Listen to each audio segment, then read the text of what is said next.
Bonjour, vous allez recevoir ce week-end le thème numéro 31 sur le discours narratif.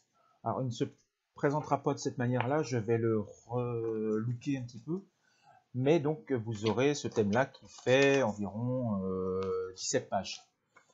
Mais j'ai souhaité vous fournir en complément ce diaporama qui est un petit peu un résumé de ce qui est développé dans le discours narratif. Ça va vous permettre de mieux le comprendre et de mieux éventuellement le résumer, le préparer pour vous personnellement. Donc j'espère que ça vous sera utile. J'essaierai de faire ça pour presque tous les thèmes. C'est un gros travail, mais je vais essayer de vous faire ça cette année pour que vous puissiez donc mieux préparer les thèmes. Donc, le discours narratif, donc c'est le thème numéro 31. Alors, dans un premier temps, on va voir une définition du texte narratif. Le texte narratif raconte une succession d'événements, qu'ils soient réels ou fictifs, qui arrivent, qui surviennent à des personnages humains ou humanisés dans un cadre spatial et temporel précis. Donc ça, c'est une définition qu'il faut que vous connaissiez par cœur. Et donc, une précision, l'agent est généralement toujours humain ou humanisé. Donc ça peut être un robot, mais il va avoir des sentiments, il va être humanisé. Ça peut être un animal, mais là encore, on va savoir ce qu'il ressent, il va avoir des comportements humains. Et deuxième chose, l'histoire est développée de manière plus ou moins longue selon le principe d'une succession de séquences narratives. Donc c'est évident qu'on le verra tout à l'heure, un conte ou une nouvelle sera bien entendu beaucoup plus courte qu'un roman et il y aura moins de séquences narratives qui se succéderont au cours de ce récit. Donc les formes du récit, elles sont très vastes. On peut le retrouver dans des textes littéraires, mais également non littéraires. Nous allons en voir quelques exemples. Les contes, les nouvelles et les romans, bien sûr, sont les documents où l'on trouve le plus de discours narratifs. Mais on peut également le trouver dans le théâtre, notamment lors des tirades. Il y a des tirades très longues qui sont narratives, notamment dans des pièces du XVIIe siècle que nous verrons un petit peu plus tard. En poésie, on trouve également de la narration, notamment dans les épopées grecques de l'Iliade ou de l'Odyssée, ou également dans la légende des siècles, par exemple, de Victor Hugo. Dans les fables, on trouve de la narration. Dans le slam, alors le slam, je ne sais pas si vous connaissez, c'est un type de chanson parlée que l'on trouve beaucoup ces dernières années en France. Notamment, il y a un chanteur qui est très très connu en France qui slame, un des plus grands slameurs, c'est Grand Corps Malade. Je ne sais pas si vous le connaissez, mais essayez de le découvrir, vous verrez, ce qu'il fait est assez impressionnant. Et vous avez également des chanteurs qui font de la narration. Nous en verrons quand nous développerons le thème sur la chanson. Vous avez également la presse qui, parfois, est narrative. Vous avez de nombreux reportages à la télévision qui sont d'ordre narratif. Vous avez des bandes dessinées, notamment les bandes dessinées belges que nous reverrons également dans un autre thème, comme Tintin, Astérix, il y a beaucoup de narration. En dehors des dialogues, il y a également de la narration. Vous avez de nombreux films qui font de la narration ou des séries télévisées. Et enfin, vous avez un autre genre qui se développe énormément chez les jeunes notamment, ce sont les jeux vidéo qui également ont une part de narration. Donc vous voyez, le récit peut englober un grand nombre de formes, qu'elles soient littéraires ou non littéraires. Deux termes importants. Alors il y en aura d'autres. Il y a énormément de termes qu'il va falloir que vous appreniez par cœur, que vous sachiez réutiliser lors de vos présentations et avec vos élèves lors de travaux sur le discours narratif. Je vous donnerai d'ailleurs tout à l'heure des adaptations pédagogique possible du discours narratif. Donc deux thèmes importants, l'histoire et la narration, qu'il ne faut pas mélanger. L'histoire, c'est l'enchaînement des actions ou des aventures vécues par les différents personnages dans une succession qui est généralement chronologique. Et la narration, c'est la manière que l'auteur va avoir de raconter cette histoire. Cette histoire, elle peut être racontée d'une manière subjective ou objective. L'ordre des événements ou des aventures peut être respecté. La chronologie peut être plus ou moins respectée. Donc, si par exemple vous regardez un film de Tarantino, l'ordre chronologique n'est pas du tout respecté. La première scène commence, en fait, c'est la dernière scène du film, etc., etc. Donc, il y a énormément de choses que l'auteur peut faire pour transformer cette narration. Nous allons voir dans un premier temps l'histoire et on passera à la narration ensuite. Dans l'histoire, il y a 4 points importants. Les personnages, le temps, le lieu et l'action. Alors le temps et le lieu sont réunis en général dans ce qu'on appelle le cadre spatio-temporel. Nous verrons ça tout à l'heure. Donc nous allons maintenant présenter les personnages. Alors, il y a généralement un personnage principal.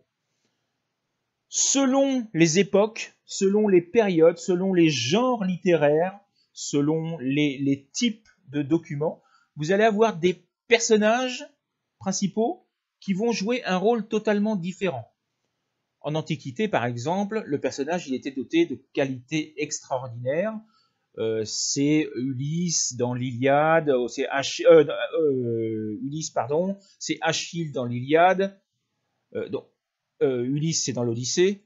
Donc ils ont des caractéristiques, des qualités presque divines. Ils ont des qualités de Dieu. Il y a également des personnages qui ont des qualités exceptionnelles, pas forcément des dieux, mais qui ont un caractère exceptionnel. Par exemple, le personnage éponyme de la princesse de Clèves. Vous avez des figures réalistes, Julien Sorel par exemple dans Le Rouge et le Noir. Et vous avez, notamment, on le retrouve beaucoup plus au XXe siècle, des anti-héros. L'anti-héros le plus connu serait peut-être Meursault, donc l'homme qui raconte sa propre histoire dans L'étranger de Camus, et donc qui est condamné à mort, et donc il raconte son histoire. Il commence son roman, vous devez le connaître, par « Aujourd'hui, maman est morte », ou peut-être hier, je ne sais pas. Donc ça c'est le début. Donc tout le roman est à la première personne, et donc c'est un anti-héros parce qu'il n'a rien d'extraordinaire, au contraire, c'est un homme banal et même un peu étrange, on va dire, dans sa mentalité.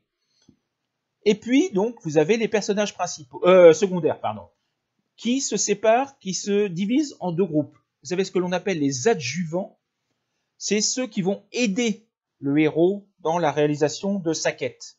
Et puis, vous avez les opposants qui, eux, vont essayer de mettre, comme on dit en français, des bâtons dans les roues du héros, donc qui vont essayer d'entraver l'action du héros pour parvenir à ses fins. Donc, et il arrive dans certains romans ou dans certaines histoires que certains personnages jouent les 2 rôles. Ils sont d'abord des adjuvants et on se rend compte en fait qu'ils font partie des méchants. Ça fait partie de l'histoire, bien entendu, des événements qui vont jalonner l'histoire. Nous verrons quelques exemples tout à l'heure. Le temps et le lieu. Donc, comme je vous l'ai dit tout à l'heure, c'est ce qu'on appelle le cadre spatio-temporel. Alors, dans les romans réalistes ou naturalistes, ils donnent l'illusion de la réalité. Ils sont souvent identifiés, ils sont présentés dès le premier paragraphe du roman, un premier paragraphe que l'on appelle un incipit.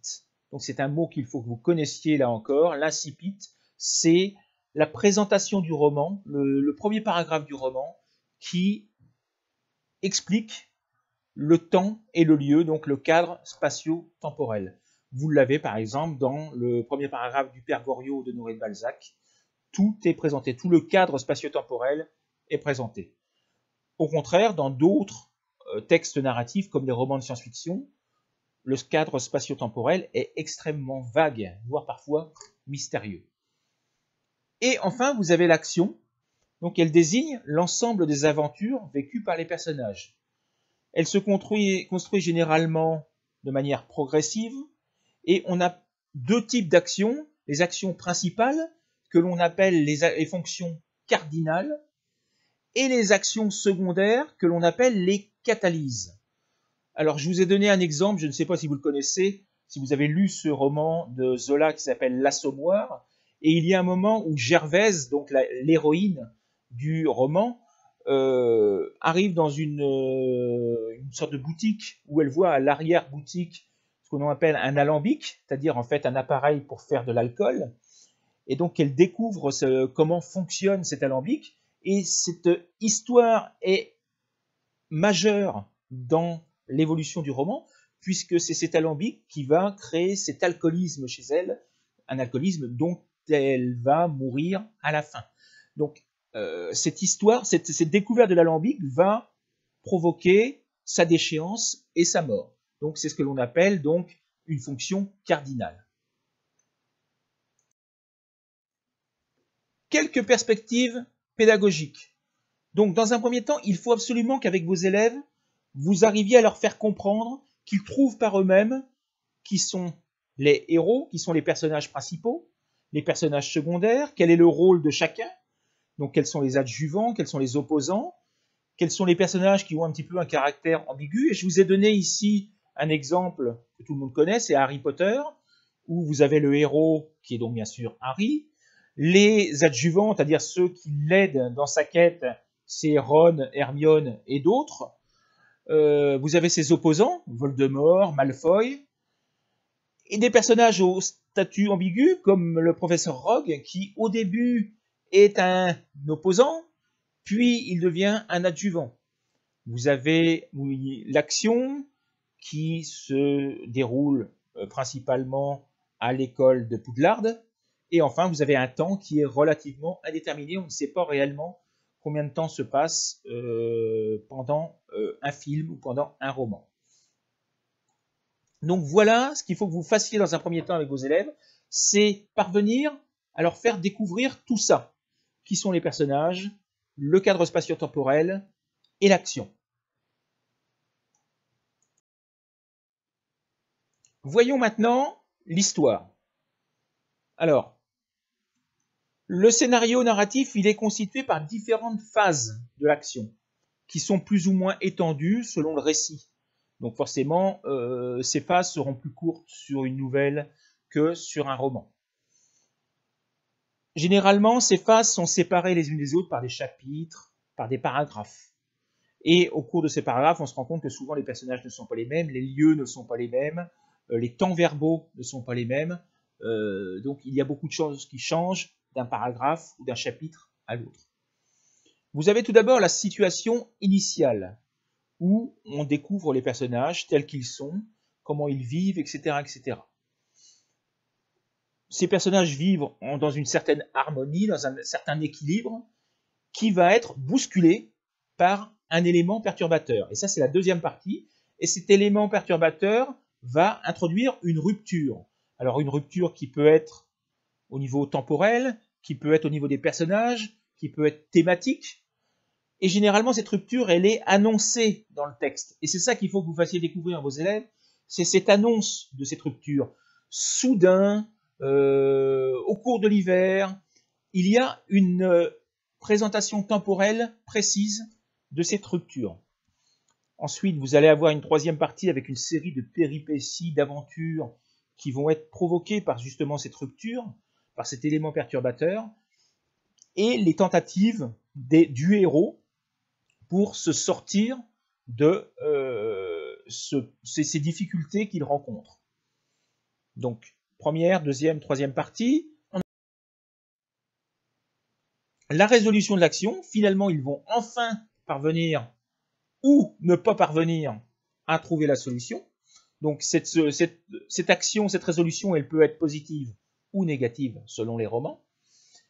Par exemple, je vous ai cité Gervaise tout à l'heure, ça va être forcément négatif, puisque elle va mourir à la fin.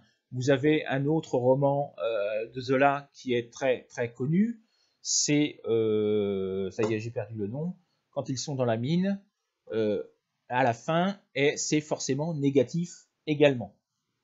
Germinal, pardon. Donc c'est forcément négatif à la fin. La résolution, elle est pessimiste. Et vous avez une situation finale avec un retour à l'ordre ou pas, selon la situation, qui marque la victoire ou la défaite du héros contre les aventures, face aux aventures qu'il a vécues. Donc ces 5 parties sont systématiquement dans un roman et il faut que vous fassiez en sorte que vos élèves découvrent ces 5 phases du roman.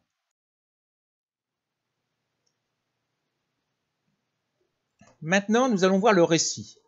Dans tout texte narratif, il faut distinguer l'auteur du narrateur. Alors l'auteur, c'est l'écrivain, celui qui écrit, qui est un personnage en lui-même, qui a vécu, qui est parfois décédé, mais donc c'est Émile Zola, c'est Jules Verne, c'est qui vous voulez, Alexandre Dumas, mais ce personnage n'apparaît pas dans son roman, enfin pas toujours. Donc il y a d'abord l'auteur, et ensuite il y a le narrateur. Le narrateur, c'est celui qui raconte l'histoire, qui n'est pas l'auteur, ou pas toujours, ça peut arriver, nous verrons tout à l'heure. Donc il existe 2 cas principaux, et un troisième où justement l'auteur et le narrateur sont les mêmes. Donc d'abord, un narrateur homodiégétique. Il raconte l'histoire à la première personne. C'est généralement très subjectif parce qu'il donne ses propres sentiments, il raconte l'histoire telle qu'il la ressent lui. Par exemple, dans L'Étranger de Camus, c'est Meursault qui raconte sa propre histoire et forcément, il raconte l'histoire selon son propre point de vue. Donc c'est ce qu'on appelle un narrateur homodiégétique. Il peut arriver que ce narrateur homodiégétique ne soit pas le personnage principal, mais un personnage secondaire. Je vous ai donné un exemple ici avec François Sorel dans Le Grand Maulne. C'est lui qui est le narrateur, alors que le héros, c'est Augustin Maulne. Vous pouvez avoir un narrateur extérieur à l'histoire, qui ne participe pas du tout à l'action, mais qui la raconte à la troisième personne. Il a fait ça, elle a dit ça, etc., etc. C'est généralement beaucoup plus objectif. Et vous avez un troisième cas où l'auteur et le narrateur sont les mêmes, c'est ce qu'on appelle le roman autobiographique. Par exemple, Les Mémoires d'Outre-Tombe de Chateaubriand, c'est un roman autobiographique. Il y a un autre cas, un peu plus rare, où le personnage, le narrateur, est tellement proche de l'écrivain qu'on ne sait pas réellement si c'est la même personne ou pas. Par exemple, Marcel Proust ne dit jamais si c'est réellement sa propre histoire qu'il raconte. Gaël Faye, dans Petit Pays, raconte l'histoire qu'il a vécue, mais dans un cadre spatio-temporel un petit peu différent. Donc, est-ce que c'est réellement de l'autobiographie ou pas? Donc, il peut y avoir plusieurs niveaux narratifs comme ça. Et il peut y avoir un autre cas également où la narration est présentée par plusieurs personnes.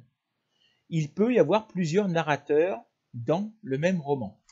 Sans vouloir vous raconter l'histoire, parce que ce serait dommage quand même, le dernier roman de Musso, nous avons plusieurs narrateurs. Je ne vous explique pas pourquoi, je ne vous explique pas comment, ce serait dommage, mais vous avez plusieurs narrateurs dans le même roman.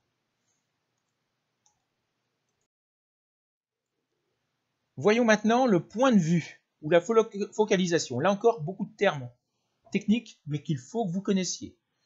Le point de vue, ça désigne la manière dont le narrateur choisit de décrire l'action et de la faire ressentir au lecteur. Donc il y a 3 points de vue possibles. Le point de vue omniscient, où là le narrateur il sait tout. Il connaît tous les personnages, il connaît tous les lieux, il connaît les différentes périodes de l'histoire, il en sait même beaucoup plus que les propres personnages. C'est par exemple dans le roman Louis Lambert de Honoré de Balzac. Vous avez le point de vue interne ou focalisation interne, où là le narrateur décrit l'action à partir de ce qu'il voit, de ce qu'il pense, de ce qu'il ressent, ou de ce que ressent l'un des personnages. Il voit en fait avec son personnage. Il se limite en fait à ce que connaissent les personnages. Et enfin, vous avez le point de vue externe, où là, le narrateur, il se contente de dire ce qu'il voit. Il n'est pas du tout dans la tête des personnages, et c'est au lecteur de découvrir ce que pensent les personnages. On a un effet un petit peu de zoom d'une caméra, on voit les personnages et on essaye de découvrir ce qu'ils ressentent, etc. Bien entendu, il y a ici 3 points de vue, mais qui peuvent se mélanger à l'intérieur d'un roman. Vous pouvez à un moment donné dans un chapitre avoir un point de vue omniscient et dans un chapitre suivant un point de vue externe. Ça peut arriver.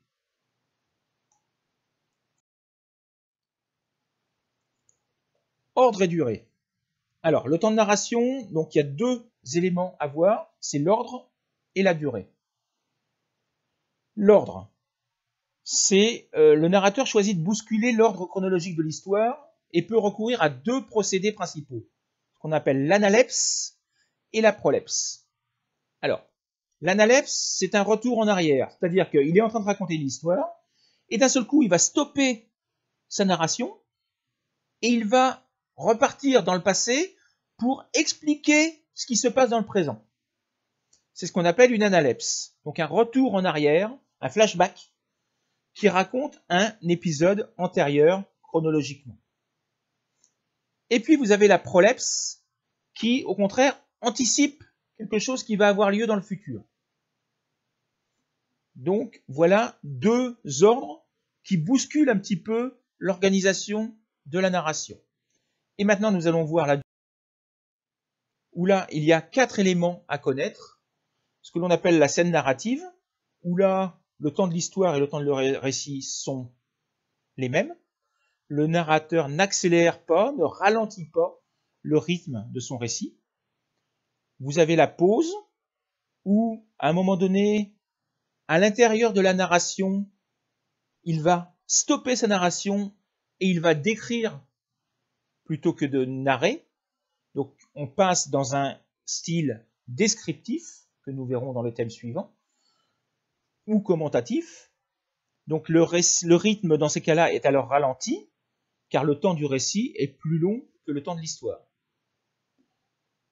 Vous avez le sommaire, qui est le contraire, où un temps long est rapporté en quelques mots.